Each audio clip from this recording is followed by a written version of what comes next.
प्रधानमंत्री ने कहा कि कोयला खदानों को लॉकडाउन से बाहर करेगी सरकार। 41 खदानों की होगी नीलामी।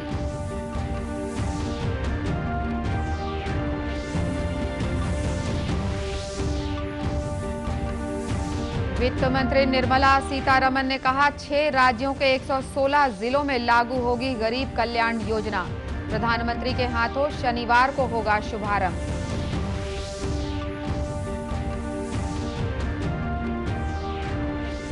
रायपुर जिले में पहली बार एक साथ मिले कोरोना के 25 नए मरीज। प्रदेश में अब कोरोना के 756 केस एक्टिव।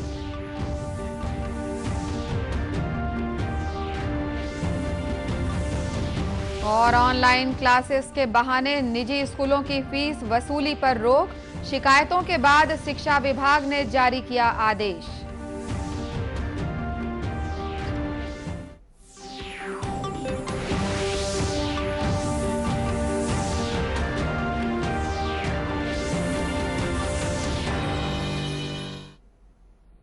नमस्कार, आप देख रहे हैं दूरदर्शन समाचार। मैं हूं अनुराधा दुबे और अब समाचार विस्तार से। प्रधानमंत्री नरेंद्र मोदी ने कहा है कि भारत सरकार ने कोयला और खनन क्षेत्र को खोलने का एक बड़ा फैसला लिया है। इससे इस क्षेत्र में प्रतिस्पर्धा, पूंजी, भागीदारी और प्रौद्योगिकी को बढ़ावा मिलेगा। वीडियो कॉन्फ्रेंसिंग के माध्यम से 41 कोयला खदानों के वाणिज्यिक खनन के लिए नीलामी की शुरुआत के अवसर पर उन्होंने कहा कि भारत को ऊर्जा क्षेत्र में आत्मनिर्भर बनाने के लिए आज एक बड़ा कदम उठाया जा रहा है।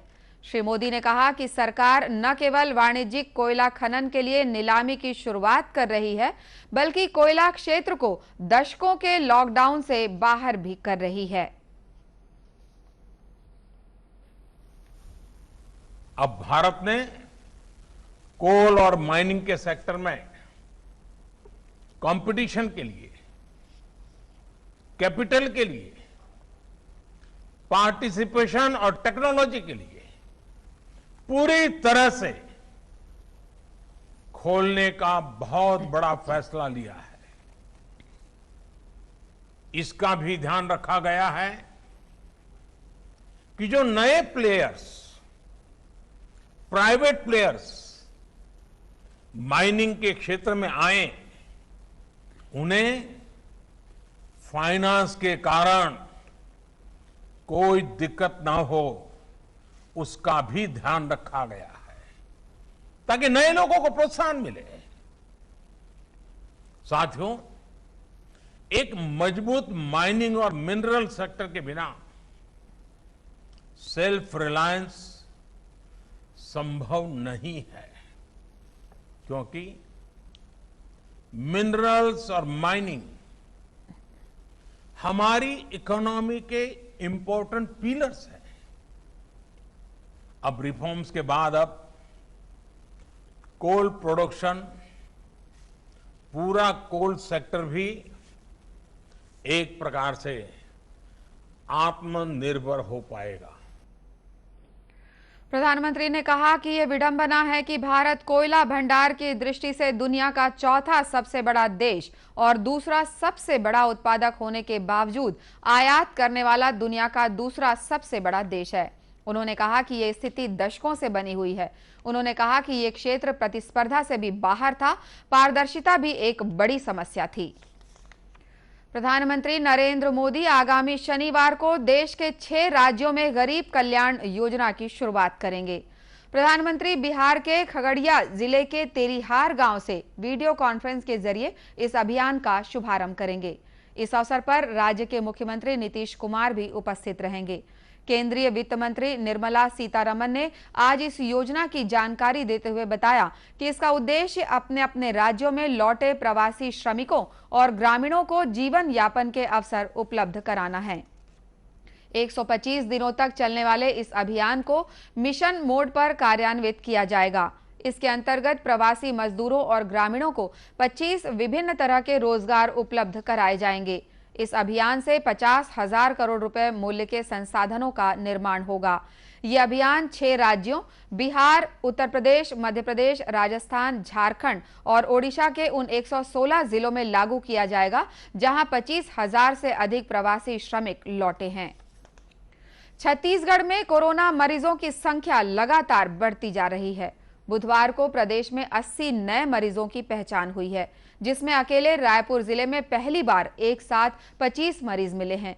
इस तरह प्रदेश में कुल कोरोना संक्रमित मरीजों की संख्या 1864 हो गई है, जिनमें से 756 केस सक्रिय हैं। वहीं कुल 1099 मरीज स्वस्थ होकर डिस्चार्ज हो चुके हैं। बुधवार को जिन जिलों में कोरोना संक्रमितों की पहचान की गई है, उनमें जांजगीर चांपा से 10, बलौदाबाजार से 8, रायगढ़ से 5, बेमेतरा, कोरबा, गरियाबंद और महासमुंद से 4-4, जशपुर से 3, दुर्ग से 2 तथा राजनांदगांव और मुंगेली से 1-1 मरीज शामिल हैं। वहीं भारत में कुल कोरोना संक्रमित मरीजों की संख्या 3,54,065 हो चुकी है, जबकि कुल 11,903 लोगों की मृत्यु हो चुकी है। कोरोना से निपटने के प्रयासों के बारे में प्रधानमंत्री नरेंद्र मोदी ने कहा कि शुरुआती उठाए गए कदमों से देश में कोरोना का फैलाव कम हुआ। उन्होंने लॉकडाउन के दौरान देशवासियों के अनुशासन का जिक्र करते हुए कहा कि इसके कारण ही इस महामारी का बेहतर ढंग से रोकथाम संभव हो पाया है। प्रधानमंत्री ने कोरोना वायरस से संक्रमित व्यक्तियों के संपर्क में आए लोगों का पता लगाने के लिए आरोग्य सेतु मोबाइल ऐप के कारगर इस्तेमाल की आवश्यकता पर भी जोर दिया। छत्तीसगढ़ सरकार ने लॉकडाउन के कारण वेतन कटने या न मिलने से परेशान पालकों को बड़ी राहत दी है। इस संबंध में जिला शिक्षा अधिकारी रायपुर द्वारा ऑनलाइन क्लास के नाम से निजी स्कूल संचालकों द्वारा की जा रही फीस वसूली पर रोक लगा दी है। जारी आदेश में यह भी कहा गया है कि यदि कोई निजी स्कूल इन निर्देशों का पालन नहीं करता है तो उसके खिलाफ भारतीय दंड विधान की धारा 188 के तहत कार्रवाई की जाएगी। साथ ही स्कूलों की मान्यता भी रद्द की जा सकती है। जिला शिक्षा अधिकारी द्वारा रायपुर जिले के सभी निजी स्कूलों के प्राचार्यों और प्रबंधकों को आदेश जारी किया गया है, जिसमें कहा गया है कि सभी निजी स्कूल लॉकडाउन की अवधि में स्कूल फीस वसूली स्थगित रखें, जिससे पालकों और बच्चों को परेशानी न हो। आदेश में कहा गया है कि लॉकडाउन की अवधि में किसी भी पालक को लिखित रूप में अथवा मोबाइल के माध्यम से स्कूल फीस वसूली के लिए संदेश प्रसारित नहीं किया जाए। निजी स्कूलों में किसी भी प्रकार की सामूहिक रूप से पालकों की बैठक आयोजित न की जाए। उल्लेखनीय है कि राजधानी के कुछ स्कूलों ने मार्च और अप्रैल में भी फीस वसूलने के प्रयास किए थे, लेकिन जनप्रतिनिधियों के हस्तक्षेप और विरोध के बाद इस पर रोक लगा दी गई थी। छत्तीसगढ़ में हाथियों की मौत का सिलसिला थमने का नाम नहीं ले रहा है। आज भी रायगढ़ जिले के धरमजयगढ़ में एक और दंतैल हाथी की मौत हो गई। इस तरह पिछले 14 दिनों में प्रदेश के अलग अलग जिलों में 6 हाथियों की मौत हो चुकी है। डीएफओ प्रियंका पांडे के मुताबिक मृतक हाथी गणेश है, जिसे कॉलर आईडी लगाया गया था, लेकिन कुछ माह पहले उसके गले से रेडियो कॉलर आईडी गिर गया था। फिर से गणेश का रेस्क्यू करने वन विभाग द्वारा तमाम कोशिश की गई थी, लेकिन उसकी पहचान नहीं हो पा रही थी। उन्होंने बताया कि गणेश की पहचान उसके गले के निशान से हुई है, जहां कॉलर आईडी लगाया गया था। डीएफओ ने बताया कि मृत हाथी के पास एक कटहल मिला है, जिसे गणेश द्वारा खाने की पुष्टि की गई है। उन्होंने बताया कि उसके शरीर पर चोट के कोई निशान नहीं मिले हैं, जिससे उसकी मौत की वजह साफ नहीं हो पाई। वहीं दूसरी ओर कोरबा जिले के खुदमुरा वन क्षेत्र में बीमार हाथी का इलाज बेंगलुरु के वाइल्ड लाइफ एक्सपर्ट की निगरानी में किया जा रहा है। पिछले 4 दिनों से बीमार हाथी की तबीयत में अब सुधार देखा जा रहा है।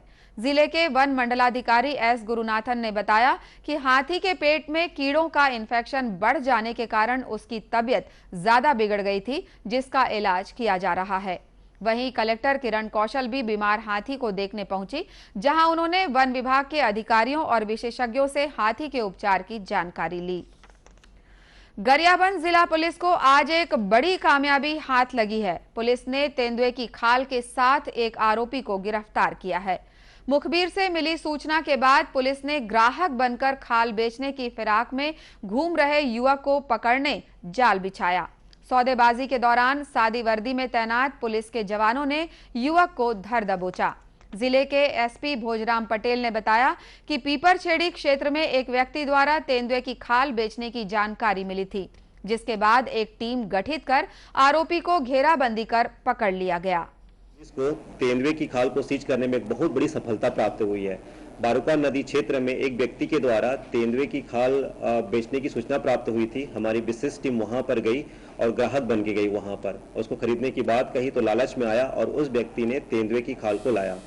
बाद में उसको हमारी विशेष टीम ने उसको गिरफ्तार कर लिया और उससे हम लोगों ने पूछताछ किया तो उसने कहानी इस प्रकार से बताई कि वह व्यक्ति ने सबसे पहले पानी में जहर मिलाया था और उसको मारा। मारने के बाद में उसने उसकी स्किन को फाड़ करके बाहर निकाल करके प्रोसेस किया और उसको सुखाया।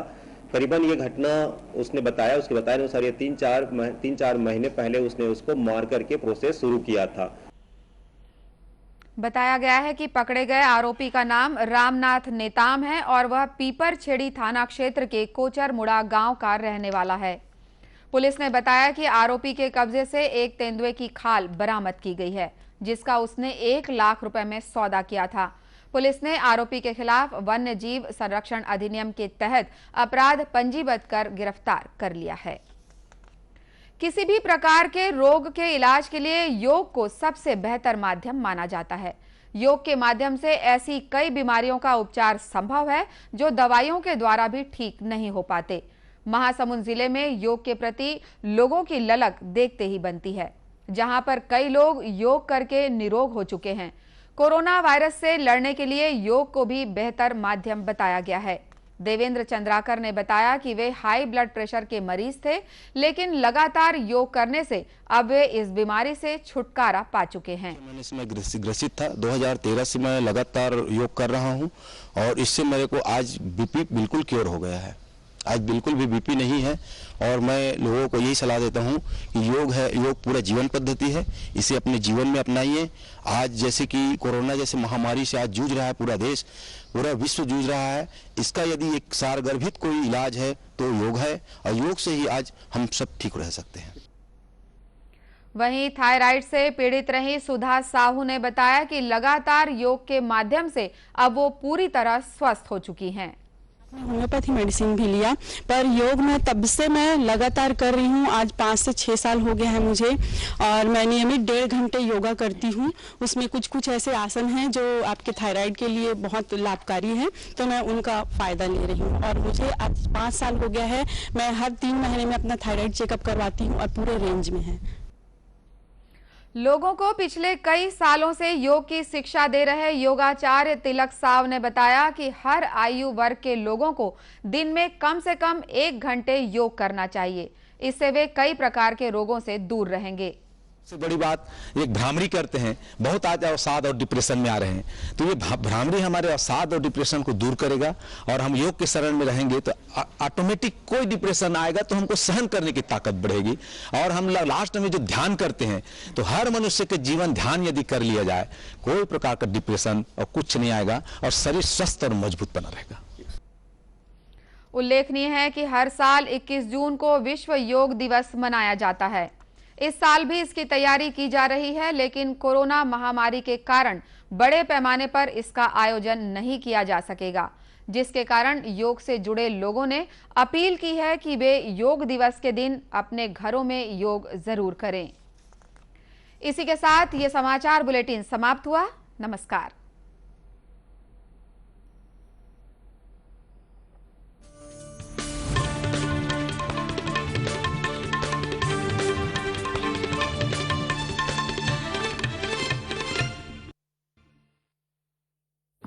विशाल है ना, इसका सब प्रॉपर चलता है। कल उसके बैंक अकाउंट में 15,000 रुपए का फ्रॉड हुआ है, पता है?